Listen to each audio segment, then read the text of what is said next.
Okay, we have made it to the fuel pump, and rule number one, when you have a power sport or motorcycle, you always want to use premium non-ethanol 92 octane. I know that this price is painful, I understand.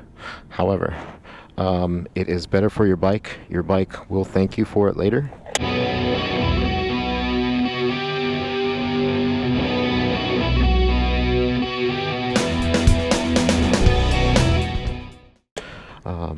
The reason why non-ethanol is good because ethanol has a way of eroding the seals and gaskets and things like that in your bike or your power sport, and these things are not built to the same standards as, let's say, a Mercedes-Benz or something like that, right? So you don't have as much room for error. So non-ethanol is just preferred. This works for your car too, but for the most part, just your power sports, non-ethanol super 92 octane. All right, so now we are in a 4-lane road with a center lane, with a center turn lane. So when I'm riding through streets like this, obviously the biggest thing is I don't want to get lost behind other cars and not be able to see someone turning left in front of me. So for the most part, if it's in the city and you've got something like this, it's okay to kind of hang out right here in that left track, in the left lane, because now I have a really good visual of people that are coming the other direction, and if someone's in that left turn lane, I can really see them. Now if I'm over here in the right lane, you can see how that visual goes away, and I don't see them as well in that left turn lane, which makes me less safe. So use your discretion depending on traffic, just like that person right there. You see how I didn't have as much visual on him because of where my position that I was. I would have seen that in that left turn lane. All right, so when you're driving through the city, the biggest thing that you can do is watch your speed. We're in a 35 mile an hour zone. I'll go 35 to 40, but that's about it. You don't have to break the speed limit in the city.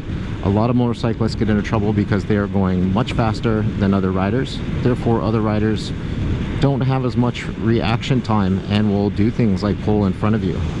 If you're doing the speed limit and you're riding safely in a lane, you shouldn't have an issue and you shouldn't run into any issues. All right, when I see someone coming pulling out like that, I want to kind of get as far in that left track as possible to kind of avoid them pulling out in front of me. It's better than being on that narrow side track and having them pull out in front of you and you have to bail out to the right. At least there I'd give myself an opportunity. Now we're going into a transition here where we kind of go into the highway a little bit, and so we're going to pick up our speeds. When we go through the highway, it's even more important to be out of someone's blind spot and make sure that you're choosing it carefully. Right here, these cars are kind of bunched up, and sometimes cars will turn to the into the right lane here just to turn right up here. So I want to make sure that's not going to happen, and then I'm going to get right in front of them. Sit right here in their line of vision.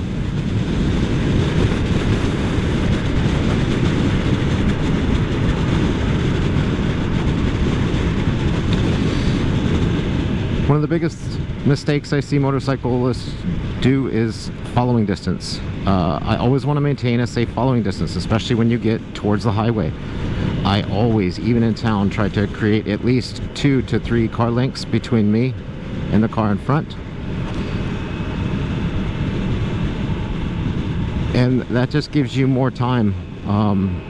You definitely don't want to be in that position. I don't have 4 wheels with analog brakes. I just got 1.5 basically, because I'm primarily going to use my front initially.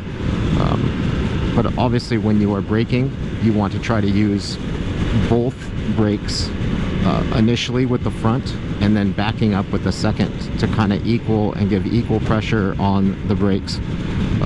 It's good to wear your brakes evenly, and not put a lot of stress on your front brakes, which is where all of the weight of the bike will go. Now, I'm in a position here on the highway speeds where these two cars are kind of just neck and neck.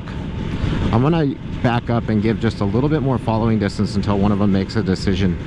This is where accidents can happen, because one of them will turn right into the other.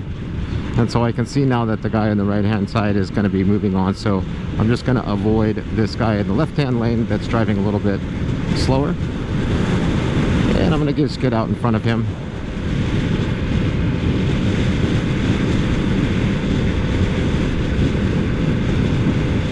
I'm also maintaining a safe speed here, and I'm maintaining a safe distance and staying out of this person's blind spot.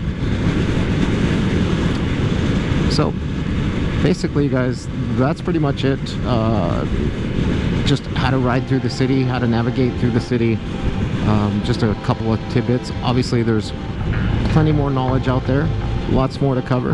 I'm sure I will cover it in future videos, but for the meantime, I appreciate you all tuning in, and we will see you next time from Dual Sport.